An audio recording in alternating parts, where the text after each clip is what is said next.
সমাজ আজকে দুদুল্যমান অবস্থা। কেউ বলছে ফুরফুরা শরীফে পিন নাই, কেউ বলছে ফুরফুরা শরীফে আর কিছু নাই, কেউ বলছে আবার ফুরফুরা শরীফে মাখন শুকিয়ে গেছে, কেউ বলছে আল্লাহর বড় বড় ওলিদেরকে অবজ্ঞা তাচ্ছিল্য করে সমাজে প্রচার করছেন। মূল উদ্দেশ্য কি? ফুরফুরাকে যদি খারাপ করে দেয়া যায় তাহলে আমি নিজে হুজুর হতে পারবো। কথা বুঝতে পারছেন না? ফুরফুরা শরীফকে যদি খারাপ করে দিতে পারি তাহলে আমি নিজে হুজুর হয়ে যাব, সবাই আমার কাছে আসবে, সবাই আমাকে হুজুর বলে ডাকবে, আমি সমাজে বড় হুজুর হয়ে যাব।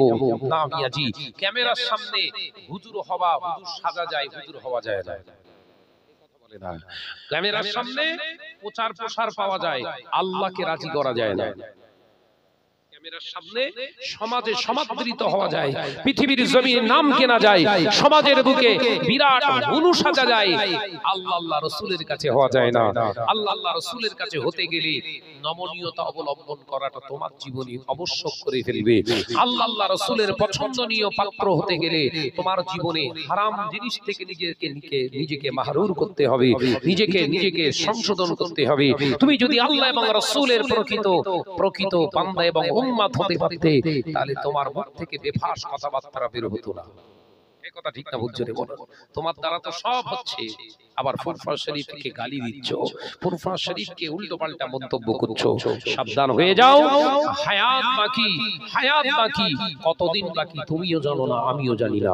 জবানে লাগাম দাও, ব্রেক দাও, নাজাত পাবে।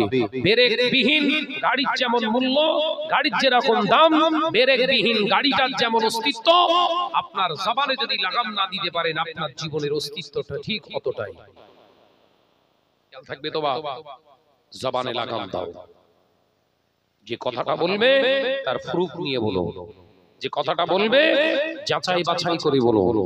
মিথ্যা তহমত দেনেওয়ালা কখনো ভালো হতে পারে না। আল্লাহ আমাদের সকলকে খাতেমা বিল খায়ের নসিব করেন, বলুন আমিন। আর একটু জোরে বলি আল্লাহুম্মা আমিন।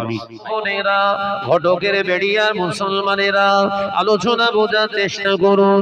আল্লাহ কোরআনের জন্য জানিয়ে দিলেন, ইয়া আইয়ুহাল্লাযীনা আমানু, হে আমার বিশ্বাসী সম্প্রদায় বান্দারা, আমি আল্লাহ পাক তোমাদের জানিয়ে দিলাম, কু আনফুসাকুম, তুমি নিজেকে জাহান্নামের আগুন থেকে বাঁচাও, ওয়া আহলিকুম নার, আমি আল্লাহ পাক জানিয়ে দিলাম তোমার আহলি বর্গদেরকে জাহান্নাম থেকে বাঁচাও।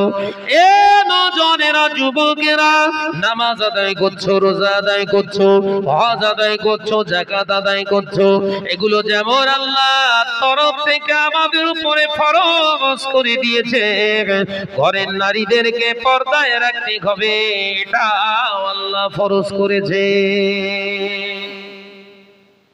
ঘরের মেয়েদের পর্দায় রাখতে হবে, এটা কার হুকুম? কোন বলি সাহেবের? জোরে বলেন না। কোন পীরে, কোন পয়গম্বরেরও না, এই হুকুম স্বয়ং আল্লাহ। একবার জোরে বলো, একবার জোরে হবে না? সমাজের বুকে আমাদের ঘরের মেয়েরা অনেক মাওলানা, বলি সাহেব, ফুসকাওয়ালা, ডিমওয়ালা থেকে ঘুমটা টানে। কথা বলছেন না কেন? ঘুমটা দেয় না? দেয় না? ভাসুর কিংবা শ্বশুরকে দেখে ঘুমটা টানে। শ্বশুরকে দেখে ঘুমটা দিতে হয়, শ্বশুরকে দেখে ঘুমটা তোর শরিয়াত দিতে বলে না। কোন মাওলানা কাবের সাহেবকে দেখে তোর ঘুমটা দেওয়া নয়, ঘুমটা দেওয়া হিসাব থাকা আমার আল্লাহর হুকুম।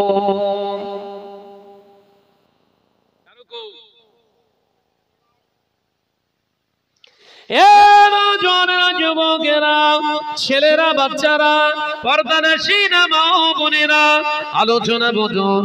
আজকে সমাজের বুকে কি অবস্থা চলছে দেখেন। ঘরের নারীরা সাজুগুজু করে আজকে জলসাকে কেন্দ্র করে রাস্তাতে ঘুরছে। বাবা, ওরা একা জাহান্নামায় যাবে না, ওদেরকে যদি জাহান্নামায় যেতেই হয়, আপনি মুরব্বী, আপনি বড় ভাই, আপনি স্বামী, আপনি বড় ছেলে, আপনারও সঙ্গে যেতে হবে।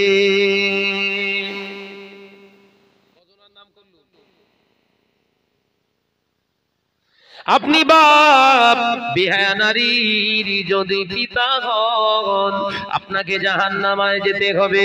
নবী জানান একজন বিহায়া নারীর স্বামী যাবে জাহান্নামায়, একজন বিহায়া নারীর বড় ভাই যাবে জাহান্নামায়, একজন বিহায়া নারীর গর্ভে ধারণ করা বড় ছেলেটা যাবে জাহান্নামায়।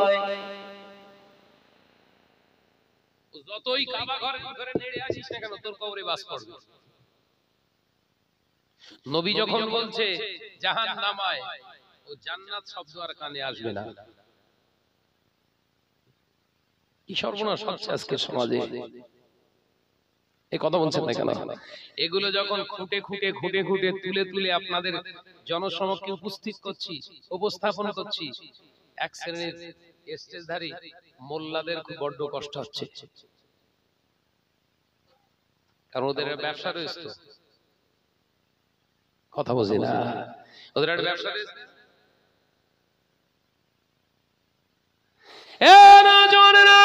যুবকেরা, ছেলেরা, বাচ্চারা, নবী আর আমরা এখনো আল্লাহ নবী তিনি হলেন রাহমাতাল লিল আলামিন, নবী হলেন তামাম কায়নাতের জন্য রহমত। একবার জোরে হবে না, একবার জোরে হবে না। নবী হলেন তামাম কায়নাতের জন্য রহমত। নবীর সঙ্গে তুলনা করো না মলি সাহেব। নবী সাহাবায়ে কেরাম মহিলাদের সঙ্গে কথা বলতেন, নবীর সামনে যদি নারীরা আসতো তোর কথা মেনে নিয়ে কিছুক্ষণের জন্য এটাই বুঝিয়ে দিতে চায়, নবীর সাহাবীরা যদি, মহিলা সাহাবিয়া যদি সামনে এসে দাঁড়িয়ে যদি নিজের গায়ের কাপড়টাও যদি খুলে ফেলতো, নবী যদি নাউজুবিল্লাহ নবী যদি তাকাতেন, নবীর গুনাহ হতো না, কারণ নবীর চোখের গুনাহ নাই, অন্তরের গুনাহ নাই, জবানের গুনাহ নাই, হাতের গুনাহ নাই। আমার নবীকে আল্লাহ পাক মাসুম বানিয়ে পাঠিয়েছে। একবার জোরে হবে না? বলি সাহেব তুমি হাদিস বোঝাও, বক্তা সাহেব তুমি হাদিস বোঝাও।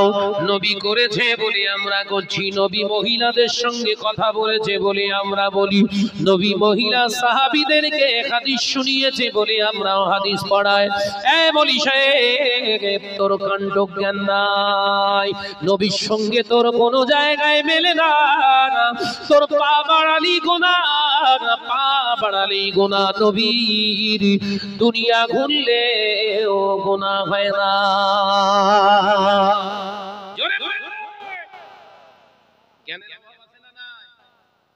আদা মলি সাহেব বলে এরকম হয়। কি মলি সাহেব বললো? আদা মলি সাহেবের খাতরা, খুব ইমানি খাতরা, ঘুষ টুস দিয়ে চাকরি টাকরি পেয়ে মাস্টার সেজে ঘুরলে হবে না, যোগ্যতার নিরিখে চাকরি পাওয়ার দরকার। গোপনে গোপনে ঘুষ মেরে দিয়ে চাকরি করে যদি মনে করো বিরাট বড় মাতব্বর হয়ে গেছি, ও চাকরিতে শাহনাজ বহুত দিন আগে থুতু মেরে বেরিয়ে এসছে। এই ভেবো না हम सब जानता है। কথা বলছেন না কেন? তুমি ভেবো না हम सब जानता है। हर आदमी कुछ ना कुछ तो जानते हैं। কথা ঠিক না ভুল জোরে বলে। এখানে যারা বসে আছেন আপনারা, আপনারাও কিছু কিছু জানেন না জানেন না, নামাজ পড়া ফরজ জানেন না জানেন না, মিথ্যে কথা বলা গুনাহ জানেন না জানেন না, এই তো জানলেন তো। हम सबसे बड़ा है, हम सबसे बड़ा है, हम जो चाहे वही करे, और जो चाहे हम बोल लेंगे। ऐसा नहीं होना चाहिए। हम तो मुसलमान, हम तो मुसलमान, ठीक है नहीं? ये बात सही है ना गलत? ও বাজারেরা, নজনেরা, যুবকেরা, ছেলেরা, বাচ্চারা, পর্দানশীনা মা বোনেরা, সমাজ ধ্বংস হয়ে গেল। আজ থেকে 12 বছর 14 বছর আগে আমি শাহনাজ ওয়াজ করেছিলাম, মহিলারা স্টেজে গজল গাইতে ওঠে, মহিলাদের স্টেজে ওঠা হারাম, পুরুষদের সামনে উচ্চ আওয়াজে কথা বলা খারাপ, ওটা শাহনাজের দাদার লেখা কথা ছিল না, পদ্মাদার লেখা কথা ছিল না, ওটা শাহনাজের বাপের কথা ছিল না, শাহনাজেরও কথা নয়, ওই কথাটা বিশ্বনবীর কথা। জোরে বলুন। মদিনার মসজিদুন নবী শরীফে আল্লাহ নবী সাহাবীরা নবীর যখন শরীর অসুস্থ দেখলেন, মসজিদুন নবী শরীফে আল্লাহ নবীর সামনে প্রস্তাব রাখলেন, ইয়া রাসূলুল্লাহ, ইয়া হাবিবাল্লাহ, হুজুর আপনার দুনিয়া থেকে চলে যাওয়ার পরে ইয়া রাসূলুল্লাহ, হাবিবাল্লাহ, ওই জায়গায় আম্মা জান আমরা আয়েশা সিদ্দিকা রাদিয়াল্লাহু তাআলা আনহা কে দেখতে যাই। আল্লাহ নবী চেহারা মোবারক লাল হয়ে গেল। আল্লাহ নবী বললেন, খামোশ, এই আমার সাহাবীরা চুপ হয়ে যাও, আজ জবান দিয়ে বলো না, আজ জবান দিয়ে বলো না। যখন পুরুষের মেম্বারে নারীরা যখন নেতৃত্ব দেখবে দিচ্ছে, আল্লাহর গজব নাজিল হবে।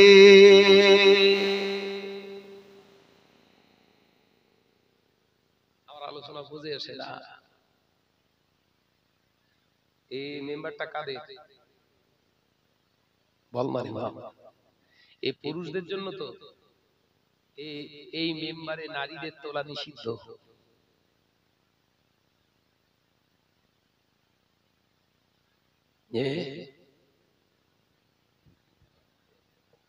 ও ভাইরা, নওজওয়ানেরা, যুবকেরা, ছেলেরা, বাচ্চারা, পর্দানশীরা, মা ও বোনেরা, বর্তমান যুগ সংরক্ষণে আজ থেকে 12 বছর ওয়াজ করলাম, মহিলাদের কণ্ঠস্বর শোনা খারাপ। আজকে যদি আপনাদের এই ঘটকের বেড়িয়া গ্রামে এসে আমি শাহনাজ যদি আবার বলি না, হাদিসে আছে নবীর সাহাবী মহিলারা কথা বলতো নবীর সঙ্গে, তাহলে এই ওয়াজটা আমার ঠিক না, সম্পূর্ণ ভ্রান্ত। কোথায় নবী, কোথায় তুমি? নবীর কোন একটা চুল পরিমাণে জীবনে কোন ত্রুটি ছিল? ত্রুটি ছিল? আমার নবী সমস্ত গুনাহ থেকে আল্লাহ পাক মাহফুজ করে, হেফাজত করে আল্লাহ পাক নবীকে গোটা জগতের জন্য রহমত স্বরূপ পাঠিয়েছেন। জোরে বলো, এই জোরে হবে না সুবহানাল্লাহ। তোমার জন্য একসঙ্গে 4 জন স্ত্রীকে রেখে সংসার করা হালাল। নবী একসঙ্গে 7 জন, কোন রিওয়ায়াতে 9 জন নিজের আহলিয়াদের নিয়ে ঘর করেছে। সুবহানাল্লাহ বলে। তোমার জন্য দিনের বেলা রোজা রাখা আল্লাহ ফরজ করেছে, বা নফল রোজা রাখতে পারো। মাহে রমজানে তুমি দিনের বেলা রোজা রাখবে। আবার বিশ্বনবী রমজান মাসে রোজা করতেন, আবার অন্য সময়ে রোজা রাখতেন। দিনের বেলাও রোজা রাখতেন, রাতের বেলাও রোজা রাখতেন। জোরে বলে, একবার জোরে হবে না? রাতে রোজা রাখা আমাদের জন্য হালাল তো? কথা বলছেন না কেন? রোজা রাখা রাতে আমাদের জন্য হালাল তো? ওটা নবীর জন্য খাস। তাহলে ওটা যদি নবীর জন্য খাস হয়, মহিলা সাহাবিয়া যদি কথাও বলে থাকে, ওটা নবীর জন্য খাস, কারণ নবীর অন্তরে গোনা নাই। একবার জোরে বলো। তুমি বলি সাহেব, পরের বইয়ের দিকে তাকালে তোমার অন্তরে খারাপই আসতে পারে। কথা বলছেন না কেন? সুন্দরী রমণী পাশে বসে থাকলে তোমার খারাপ চিন্তা আসতে পারে।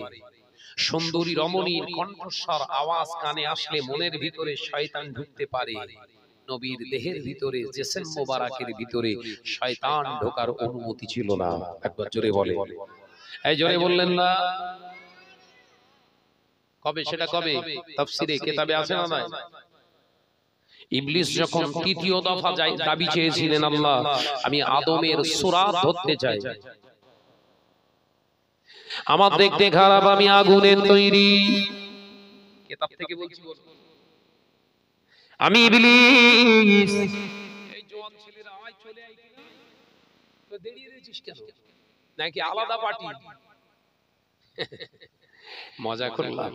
যে চলে এসো, শিগগির চলে এসো, এসে বসো, খরিদ্দার দরকার। হ্যাঁ চলে আয়, চলে আয়। কোথা ছিলিস সব? ভলেন্টিয়ার?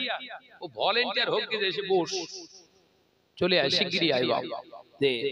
আলোচনা কোথায় করছিলাম? ইবলিসের। বলবেন না জীবনে কোনোদিন, তাফসীর থেকে বলছি, ভালো করে শুনেন। ইবলিস হাজার হাজার বছর ইবাদত করেছিলেন, যখন শয়তান হয়ে গেল অবাধ্য হওয়ার কারণে, অহংকারের কারণে শয়তান হয়ে গেল, আল্লাহ ঘোষণা করলেন তুমি জাহান্নামী। তখন ইবলিস বলেছিল আল্লাহ আমি তো ইবাদত করেছি, আমায় কিছু দেবেন না? দেখেছেন শয়তানের খেয়াল, দেখেছেন আমি ইবাদত করেছি আমার দেবেন না কিছু? আল্লাহ বললেন আমি বেইনসাফি নই। জোরে বলুন না, ওই জোরে হবে না। আমি বেইনসাফি নই কি যাস আল্লাহ আমি তিনটে জিনিস চাই আপনার কাছে ইবাদতের বিনিময়ে। আল্লাহ বললেন চা জান্নাত বাদে। সুবহানাল্লাহ বলে একবার জোরে হবে না। জান্নাত বাদে কি চাইবি চা। আল্লাহ আমার প্রথম দাবি আমি এই একটা লং হায়াত চাই। কি হায়াত? একটা লং হায়াত চাই। লং হায়াত বলতে কিয়ামত যতদিন না হয় আমি কিয়ামত পর্যন্ত বেঁচে থাকতে চাই। আল্লাহ বললেন মেনে নিলাম, যা কিয়ামত পর্যন্ত তুই বাঁচবি। তাহলে পিসটা জানতো না এখনো না মরে গেছে? বল না রে বাবা। হ্যাঁ এ নওজওয়ানেরা যুবকেরা, ইবলিস যে জানতো তার দৃষ্টান্ত উদাহরণ দিচ্ছি। ইবলিস যে জানতো বাজারে যে সমস্ত নারী পুরুষেরা ঘোরাঘুরি করে খাবার কেনার নাম করে পরের মেয়ে, পরের বউ, পরের ছেলের দিকে তাকায় আর হাসে, অন্যায় রাহাজানি গুলো করে, ওদের ভিতরে ইবলিস ঢুকে কাজ করছে। জিন্দা না মুর্দা? বল না রে বাবা। দ্বিতীয় নম্বর চাওয়া, আল্লাহ আদমের তো নাক দিয়েছো, চোখ দিয়েছো, গাল দিয়েছো, জবান দিয়েছো, হাত দিয়েছো, পা দিয়েছো, ব্রেন দিয়েছো, ঘেনু দিয়েছো, আল্লাহ ওর কলকে দিয়েছো, অন্তর দিয়েছো, শিরা উপশিরা দিয়েছো, ওর একটা পাম্পস মেশিন দিয়েছো যেটার নাম হলো কলব, যেটার নাম হলো হৃদপিণ্ড। আল্লাহ ওর দ্বারা সমস্ত শিরা উপশিরা রক্ত চালনা হয়। আল্লাহ আল্লাহ আমি শয়তান, আমার ইচ্ছা আমি আদমের দেহের ভিতরে ঢুকে সব থেকে মূল্যবান জিনিস হলো ওর কলব, ওর এই অন্তরের ভিতরে আমি গিয়ে বসতে চাই। অন্তরের ভিতরে বসে আমার যখন ইচ্ছা যাবে চোখ দিয়ে জিনা করাবো, আমার যখন ইচ্ছা যাবে ওর হাত দিয়ে জিনা করাবো, আমার যখন ইচ্ছা যাবে ওর শরীর দিয়ে জিনা করাবো, আমার যখন ইচ্ছা যাবে হাত দিয়ে মানুষ খুন করাবো, আমার যখন ইচ্ছা যাবে তখন আমি ওর হাত দিয়ে মানুষকে অন্যায় ভাবে দাগ কাটাবো। এ পাওয়ার আমাকে দিতে হবে। ওর অন্তরের ভিতরে ঢুকে গোটা বডিতে ঘোরাফেরা করতে চাই। কি দাবি? আলোচনা বুঝতে পারতেছেন না? তাহলে শয়তান প্রথম কোথায় ঢোকে? আলোচনা বুঝতে পারতেছেন না? কোথায় ঢোকে? শয়তান আগে ফার্স্ট মানুষের অন্তরে কলবে ঢোকে। যত শয়তান শয়তানি করে সব অন্তরের ভেতর দিয়ে। ইচ্ছা গেলে চোখ, ইচ্ছা গেলে হাত, ইচ্ছা গেলে জবান, ইচ্ছা গেলে আপনার মাথা, ইচ্ছা গেলে পা, যেদিকে খুশি ও ঢুকে। পরের মেয়ে যাচ্ছে একটুখানি হাত দিয়ে একটুখানি অন্যরা টেনে ধরলো, তার মানে জানবেন কলবের ভিতরে ঢুকে শয়তান হাত দিয়ে কাজ করাচ্ছে। আমার আলোচনা সাদা মাটা বোঝাচ্ছে, অসুবিধা হচ্ছে নাকি? দরকার আছে না নাই? আল্লাহ বললেন যাও, মেনে নিলাম। সর্বনাশ, মেনে নিলাম। ও তো খুশিতে বাগে বাগ হয়ে গেছে। আদমের জেসেমের ভিতরে ঢুকে অন্যায় রাহাজানি গুলো করাবো, এর থেকে আর বড় সুযোগ আর কোথায় আছে? তো 3 দফা দাবি বলেছিস, আর 1 দফা কি বল? ও আলামিন, আমার 3য় দফা হলো, আমার 3 নম্বর দাবি, রব্বুল আলামিন আমার দেখতে খারাপ, আগুনের তৈরি আমি কদাকার, আমি হলাম জিন্নাত। আমায় দেখে ইনসানেরা চিনতে পেরে যাবে, আদম আমাকে দেখলে চিনতে পেরে যাবে। ওরা বাস শুরু করবে, আপনি তো জাহান্নামী করবে, আমি তো জাহান্নামী, আমি তো জাহান্নামায় চলে যাব। তাই অন্তত আদমের হাতের মার খেতে চাই না। ও রব্বুল আলামিন আল্লাহ, আমার প্রয়োজন হবে আদমের সূরাত ধরে, বনি আদমের সূরাত ধরে, ওদের চেহারা নকল করে, ওদের অবয়ব ওই চেহারা নিয়ে মানুষগুলোকে আমি, বনি আদম গুলোকে আমি জাহান্নামী বানাতে চাই। আল্লাহ যখন প্রয়োজন হবে সুন্দরী রমণী সাজবো, যখন আমার ইচ্ছা যাবে আমি হুজুর সেজে ঘুরবো, আবার যখন ইচ্ছা যাবে স্টেজে উঠে বক্তব্য দেবো, আবার যখন ইচ্ছা যাবে আমি মসজিদে ইমামতিও করব। এ পাওয়ারটা আমায় দিতে হবে। আলোচনা বুঝতে পারছেন তো? ইবলিসের তৃতীয় চাওয়া কি? এই মুহূর্তে ইবলিস যদি মনে করে শাহনাজের জেসেমের ভিতরে শুধু হাত পা দিয়ে অন্যায় করবে না, গোটা ও চেহারাটা আমার চেহারার ভিতরে ঢুকিয়ে দিয়ে আমার সূরাতে কাজ করবে শয়তান। হাদিস বর্ণনা করব, একটা হাদিসের ফুল বর্ণনা করব, কিছুটাই বাদ রেখে আমার দিকটা যেটা ভালো হবে ওইটা বর্ণনা করে বাকিটা কেটে বাদ দেব।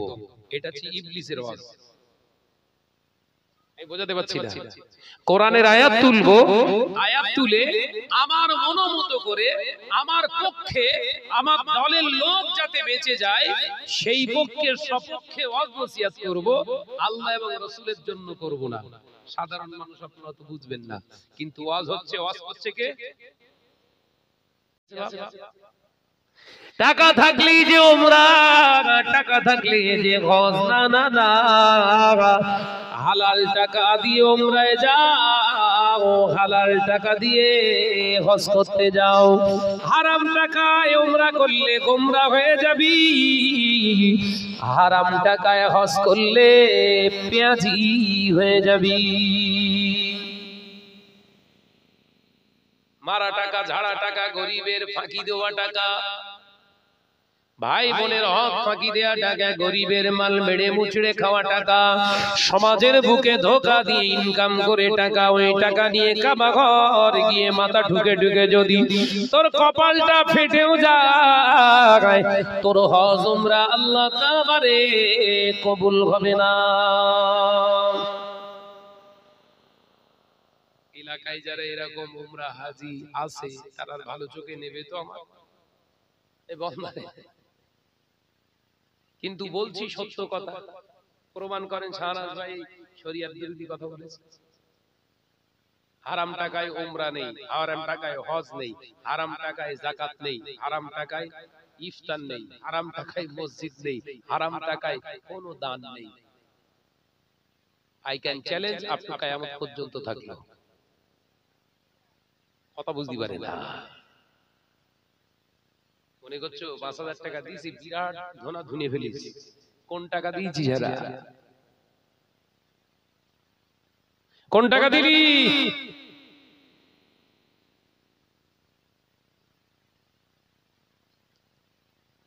মসজিদ তৈরি হবে, ইমাম সাহেব হুজুর বলে দিল আল্লাহর রাস্তায় কে দেবেন, মসজিদের কাজ হবে, মার্বেল বসাবো, ১০,০০০ টাকা কে দেবে?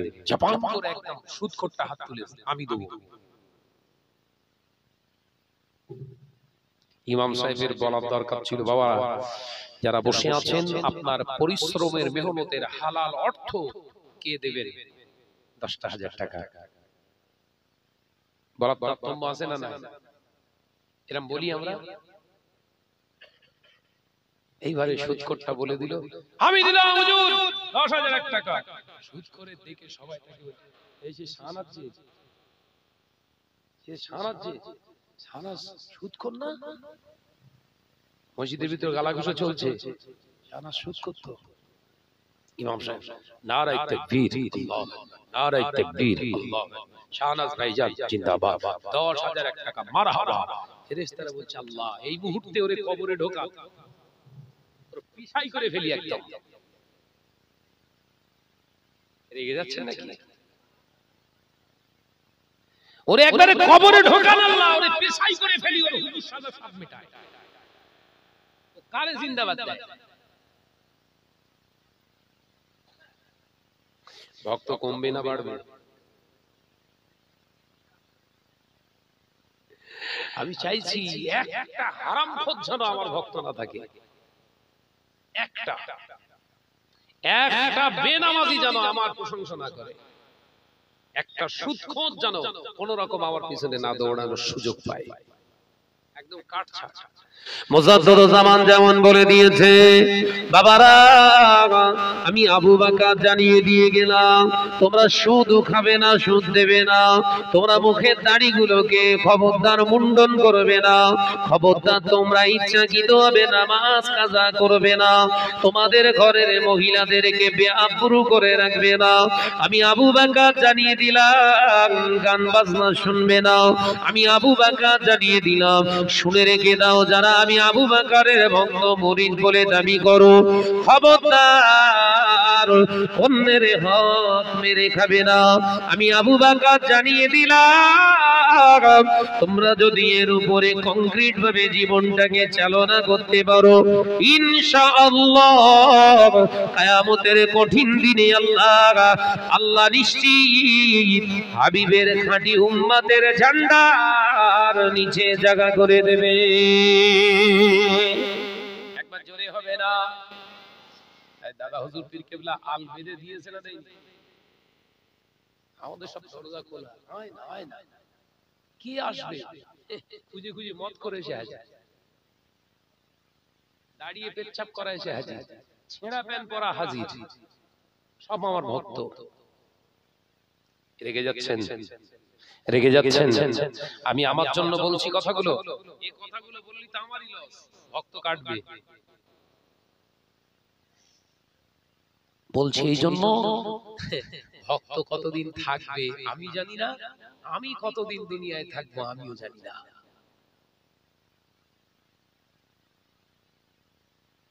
আদ-দুনিয়া মাযরাতুল আখিরাত, এই দুনিয়াটা হলো আখিরাতের খেতবাড়ি।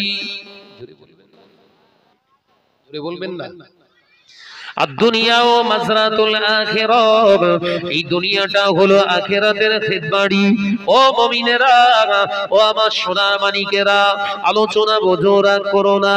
এই দুনিয়ার জমিনে বন্ধুত্ব যদি করতে হয়, এমন একজন বন্ধুত্বের সঙ্গে বন্ধুত্ব পাতান, বন্ধুকে বন্ধুত্ব পাতিয়ে দেন, এমন একজনের সঙ্গে ভালোবাসা করুন, এমন একজনের সঙ্গে আত্মীয়তা করুন, যে আত্মীয়তা, যে বন্ধুত্ব, যে ভালোবাসাটা শুধু দুনিয়ার জন্য হবে না, আখিরাতের পাতিও হয়ে যাবে।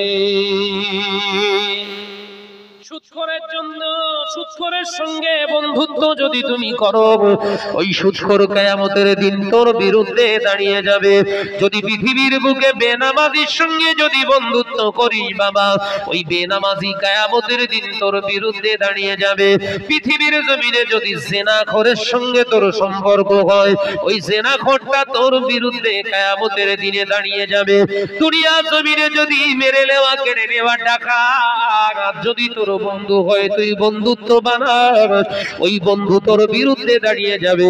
কিন্তু একজন নামাজি, পরেজগার, আল্লাহওয়ালা, মুত্তাকিন বান্দার সঙ্গে যদি বন্ধুত্ব বানাস, ও তোকে না নিয়ে জান্নাতে যাবে না।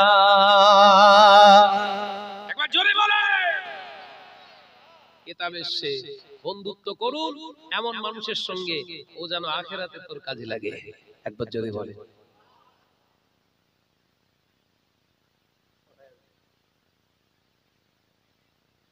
মাশাআল্লাহ, আপনাদের টেনশন নেই, আপনাদের টেনশন নেই। এই মাত্র আমি সংবাদ পেলাম ভাইজান হুজুর জনাব আলহাজ হযরত মাওলানা মুফতি ইউনুস আলী সাহেব হাফিজাল্লাহ হুজুর কেবলা এসে গেছে। তাকবীর দেন, নারায়ে তাকবীর। এ তকবীরের যুদ্ধ দেখে মনে হচ্ছে শুলি ভালো হয়। কেতাবালি শান্তি বলবো নাকি? একটু ঝেড়িয়ে মারো নারায়ে তাকবীর। জনাব মুফতি সাহেব হুজুর কিবলা, জনাব মুফতি সাহেব হুজুর কিবলা, নারায়ে তাকবীর। সিলসিলা হক মুসাদ্দদুস জামান, সিলসিলা হক মুসাদ্দদুস জামান, নারায়ে তাকবীর। মাশাআল্লাহ, প্রাণ খুলে জিকির করি কালেমা লা ইলাহা ইল্লাল্লাহ। ঠিক নটায় আসবে, টেনশন নেই। আওয়াজ দিয়ে কালেমা লা ইলাহা ইল্লাল্লাহ।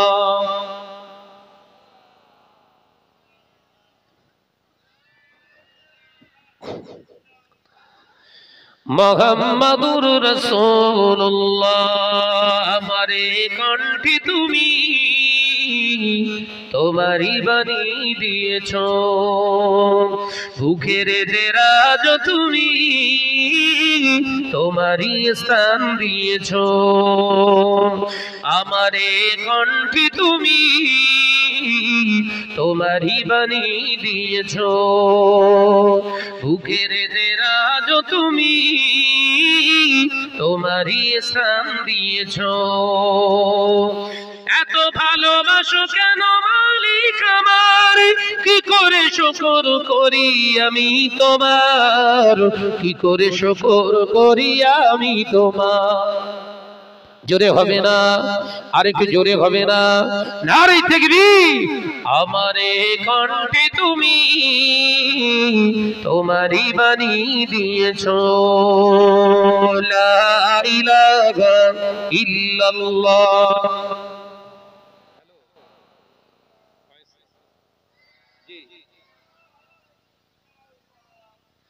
মুহাম্মাদুর রাসূলুল্লাহ, পৃথিবীর দিকে দিকে উজুদুরি দে, শান্তি মোরা পেলাম তোমার দিকে, পৃথিবীর দিকে দিকে উজুদুরি দে, শান্তি মোরা পেলাম তোমার দিকে, রহমত যে তোমার করুণা বেশুমার, রহমত যে তোমার করুণা বেশুমার, সেজদাতে নুয়ে পড়ে মাথা, এত ভালোবাসো কেন মালিক আমার।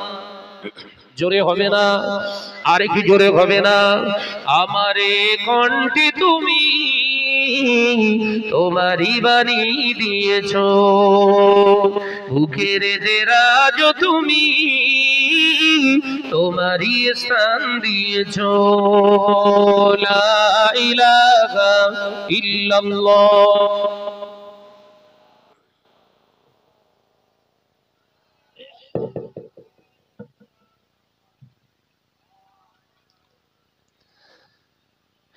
আকাশেতে যত দেখি শত তারা, তোমার তসবিতে আত্মহারা, আকাশেতে যত দেখি শত তারা, তোমার জিকিরে আত্মহারা, তুমি যে রহমান তুমি যে দয়াবান, তুমি যে রহমান তুমি যে দয়াবান, করুণা সারা পৃথিবীময়, এত ভালোবাসো কেন মালিক আমার।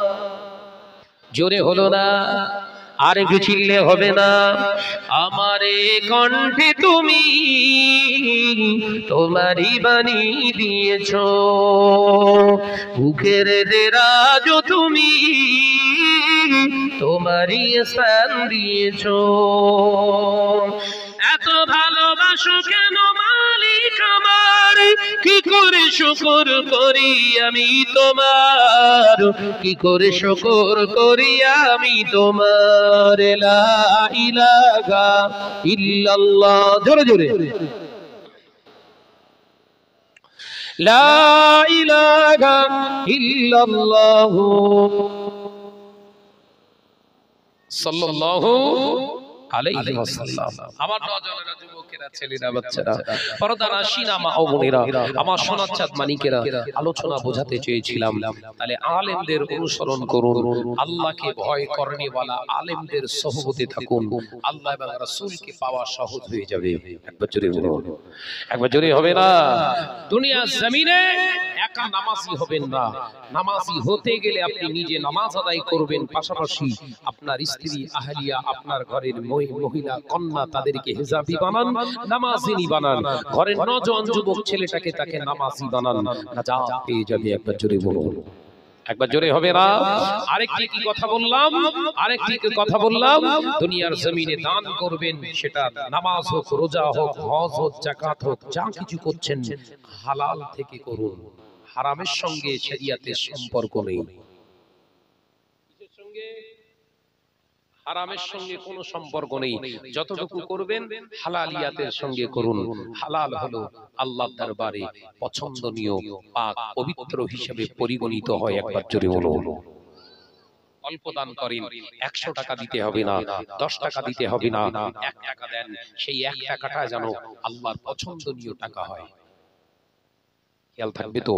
অর্থাৎ চিন্তা ভাবনার পরিবর্তন করুন। দুনিয়ায় কদিন থাকবেন?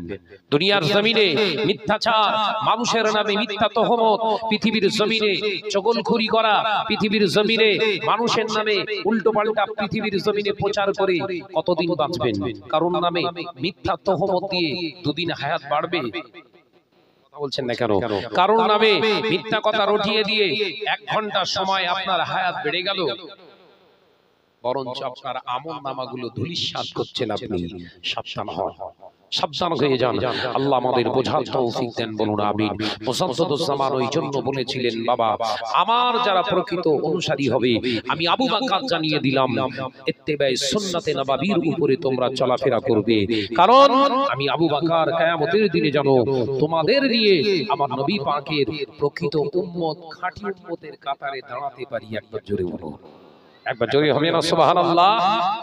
আমরা কোন পীরের দামান ধরেছি, কোন পীরের পতাকা তলে আছি, আমাদেরকে চিন্তা ভাবনা করে চলতে হবে। আমার নওজওয়ানেরা, যুবকেরা,